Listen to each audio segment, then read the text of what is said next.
Cette caméra de surveillance d'intérieur, Konix K-Mini-Care, propose des fonctionnalités qu'on ne retrouve pas forcément partout. Elle est compatible Tuya et Smart Life. Vous allez voir qu'elle ne se contente pas du minimum, elle est très complète. Je démarre immédiatement par le contenu de la boîte. En plus de la caméra, il y a un adaptateur secteur USB, un câble USB-A vers USB-C d'une longueur d'environ 1,50 m, un peu plus. Il y a aussi un support ainsi que des vis et chevilles de fixation, sans oublier les notices. On aura tout le nécessaire pour l'utiliser, soit posé sur un meuble ou alors fixé à un mur ou un plafond. Intéressons-nous rapidement au design et un peu à la fiche technique de cette caméra. Elle est toute blanche, mis à part le pourtour de l'objectif. Cette caméra motorisée ne fait pas de chip. Elle est capable de tourner horizontalement sur 355 degrés et verticalement sur 85 degrés. On remarque la présence discrète d'un micro à proximité de l'objectif. Son aspect est assez original, je trouve. On a une sorte de double module avec un bras qui fait la jonction. Cette caméra d'intérieur se fond aisément dans le décor.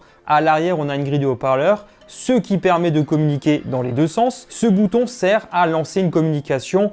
Je vais y revenir après. Un emplacement pour carte micro SD dissimulé en dessous de l'objectif, alors que le port USB-C servant à l'alimenter est niché discrètement dans le socle. Cette caméra filme en 3 mégapixels, soit 2304 par 1296 pixels, et propose bien évidemment une vision de nuit infrarouge. L'application Konix disponible sur Android et iOS va permettre de contrôler cette caméra Konix aussi bien en local à la maison en Wi-Fi qu'à distance en dehors de la maison via 4 ou 5G. Lors de la première utilisation, il sera nécessaire soit de se créer un compte ou alors de vous connecter avec le compte que vous possédez déjà, si vous utilisez déjà d'autres appareils de la marque. Ensuite, l'initialisation reste hyper simple. Après avoir branché la caméra électriquement, il faudra simplement l'ajouter dans l'application en suivant ces quelques étapes que je vous montre. Sélectionner la caméra dans une liste, choisir le réseau Wi-Fi 2,4 GHz qu'on souhaite utiliser, ce qui affichera un QR code sur l'écran du smartphone qu'il faudra tout simplement présenter devant l'objectif de la caméra. Vous voyez, ça reste très simple, il reste juste quelques étapes explicatives, notamment avec un test de notification et c'est tout bon. On se retrouvera sur l'accueil de l'application qui va permettre de contrôler cette caméra. Et maintenant, parlons de toutes les fonctionnalités qui sont disponibles avec cette caméra à travers l'application. Vous allez voir qu'il y a beaucoup de choses à en dire. Déjà, sur cette page, on peut visualiser tout ce qui se passe à proximité de la caméra. Puisqu'elle est motorisée, je le rappelle, je vais retrouver ces options disponibles juste en bas. On pourra passer en plein écran avec un petit pavé directionnel qui va s'afficher ici aussi, qui va nous permettre de jeter un œil tout autour avec une certaine facilité. C'est fluide et réactif à l'usage. Toutefois, je remarque sur la caméra, lors des mouvements sur l'axe horizontal, qu'il y a comme un petit frottement et on l'entend aussi assez bien. Après, comme je le disais, ça ne se ressent pas lors de l'utilisation de la caméra dans l'application. Ces boutons qui s'affichent juste en dessous du flux nous permettent de prendre une capture d'écran, enregistrer une vidéo manuellement, parler avec quelqu'un à proximité de la caméra en utilisant micro et haut-parleur, et l'icône tout à droite donne accès à pas mal de fonctionnalités supplémentaires. Relecture nous permet de visionner les clips vidéo enregistrés précédemment sur la carte micro SD. Album, cela concerne les enregistrements manuels qui sont stockés sur le smartphone et non pas sur la caméra. L'application propose un mode sombre que l'on peut activer juste en appuyant ici. Mode vie privée, c'est super cool. La caméra va enfermer l'objectif dans son socle pour respecter votre intimité. On peut d'ailleurs le programmer selon ses envies. Le mode nuit automatique, cela active l'infrarouge pour conserver une excellente visibilité dans la pénombre. Le volume du haut-parleur de la caméra peut être ajusté. Le mode suivi, ça aussi, c'est super cool. Quand un mouvement est détecté, la caméra suit la personne du regard. Toutefois, elle ne fait que tourner horizontalement et non pas verticalement. Ça, par contre, je trouve ça dommage. La détection de mouvement peut être désactivée si jamais vous n'en avez pas besoin. Autre truc super cool, c'est la détection de son.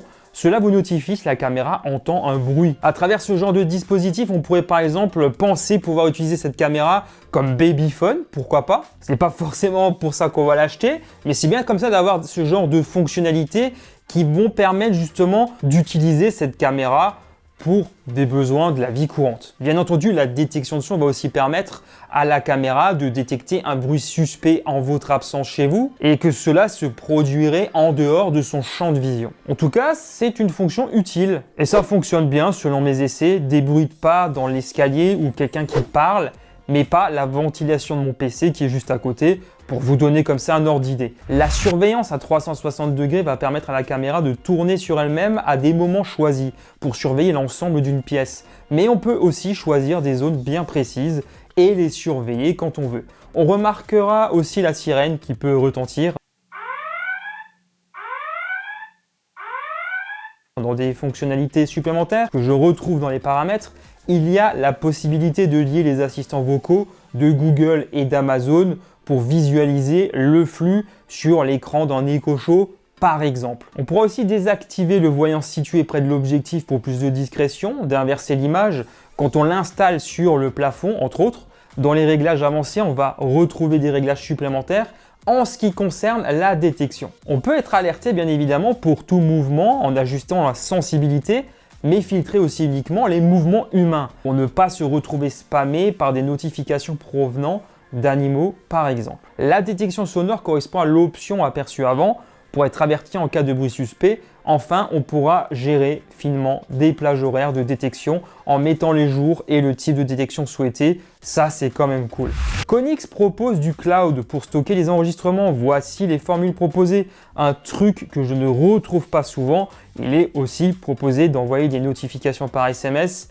Ça peut être utile dans certains cas. Si vous préférez utiliser Tuya ou SmartLife, c'est possible également et je pense que ça en intéressera certains. J'ai testé la caméra avec Tuya, pas de surprise, tout fonctionne de la même façon, pas de différence avec l'application de Konix, donc je ne vais pas m'y attarder plus longtemps. Ce chapitre est entièrement enregistré à partir de la caméra, comme ça vous donnera une bonne idée de ses qualités en termes d'enregistrement vidéo et audio. Elle propose un angle de vision de 90 degrés, enregistré en 2304 par 1287 pixels avec un encodage H265. La qualité vidéo est très correcte de journée, j'ai trouvé que l'image se montrait détaillée. Pour un produit de surveillance, en tout cas, on reste sur quelque chose d'assez qualitatif. Comme je l'ai annoncé un peu plus tôt dans la vidéo, on peut communiquer dans les deux sens. Et ça fonctionne efficacement sur mon expérience. Le bouton sur la caméra permet à une personne au domicile de lancer un appel si quelqu'un à votre domicile doit vous joindre. Un enfant, une personne âgée ou qui sais-je, il suffit d'appuyer sur le bouton, on est prévenu directement via l'application. Un peu comme si c'était un appel téléphonique finalement, l'application vous permet même de modifier votre voix. Voici quelques exemples. Test voix, est-ce qu'on m'entend bien? Normalement oui, j'ai déjà fait des essais avec, c'est plutôt pas mal. Donc là je vais changer ma voix avec une voix par exemple un petit peu plus robotisée. Là normalement on devrait bien me comprendre, mais on ne devrait pas reconnaître ma voix en tout cas. Encore une fois, c'est très bien pensé, on sent que Konix va un peu plus loin que le strict minimum. De nuit, avec la vision infrarouge, on aura forcément moins de détails, mais on conserve tout de même une image qui reste suffisamment qualitative, avec une portée annoncée de 10 mètres. Je me mets proche de la caméra et ensuite je m'éloigne progressivement de plusieurs mètres. J'ai l'impression que ça reste assez concluant. Finalement, je dirais pour ma part que c'est très correct jusqu'à une distance qui va de 5 à 7 mètres environ. L'une des choses les plus importantes dans la vidéosurveillance, je pense, c'est aussi d'être prévenu lorsqu'il y a un pépin avec la caméra, quand elle est déconnectée du réseau Wi-Fi ou même coupée électriquement. Pour ça aussi, on peut être notifié, il y a une fonctionnalité prévue pour ça. Ça me prévient que la caméra de surveillance est hors ligne. Le seul hic est qu'il faut 30 minutes environ pour le savoir. C'est un peu long. J'espère qu'à l'avenir, ce délai sera réduit. En cas de coupure internet, la caméra continue d'enregistrer si un mouvement est détecté. Elle va suivre son mode de fonctionnement habituel. En revanche, pas de notification au moment de la reconnexion s'il y avait eu un événement pendant ce laps de temps, d'après mes tests. Cette Konix Kamini Care est disponible sur le site de la marque, mais aussi sur Amazon. Je vous mets d'ailleurs les liens juste en bas en description. Disponible actuellement autour des 60 € au vu de ce qui est proposé sur cette caméra. Je trouve le prix assez attractif. J'apprécie le fait qu'il n'y ait pas d'abonnement pour débloquer toutes les fonctionnalités intelligentes. Il n'y a que le stockage cloud qui est concerné par des formules payantes. Je découvre cette marque et me concernant, vous avez sans doute dû comprendre dans cette vidéo que je reste assez emballé par l'expérience offerte ici. Et je ne m'attendais pas à y retrouver forcément autant de fonctionnalités. Il y a ici quand même un certain soin apporté aux détails, ce que j'apprécie particulièrement, qui peuvent la rendre utile dans de nombreuses situations et pas uniquement pour de la simple vidéosurveillance, comme je vous l'ai expliqué juste avant. Elle n'est pas sans défaut non plus, mais elle reste quand même totalement recommandable. À votre tour maintenant, n'hésitez pas non plus à me parler de votre expérience, si vous la possédez aussi, juste en bas dans les commentaires. Un grand merci d'avoir visionné cette vidéo jusqu'au bout. Comme d'habitude, n'hésitez pas à mettre un petit pouce pour me soutenir et de vous abonner pour ne pas rater mes prochaines vidéos en activant la petite cloche. Pour ma part, je vous retrouve très vite sur la chaîne et sur les autres réseaux sociaux où je suis présent. Les liens sont juste en bas en description. À très bientôt. Allez, ciao tout le monde.